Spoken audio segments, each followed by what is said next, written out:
आई कोणतं तरी देवाचं गाणं म्हण ना आज. देवीचं म्हणू का? हो देवीचं म्हण.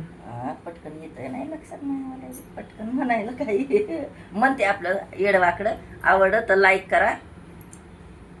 चुलीवरचा दही भात माय लेकीचं ग नात, चुलीवरचा दही भात माय लेकीचं ग आपलं नात. कोण येईन मधात ग बाय बाय बया, सोडू नको माझी साथ. कोण येईन मधात ग बाय बाय बाय बया, सोडू नको माझी साथ. आई पुनवाचा उपास सोडीन तुझ्या रावळात, आई पुनवाचा उपास सोडीन तुझ्या रावळात. सोडू नको माझी साथ ग बाय बाय बया, सोडू नको माझी साथ. लाईक करा, शेअर करा, सबस्क्राईब करा.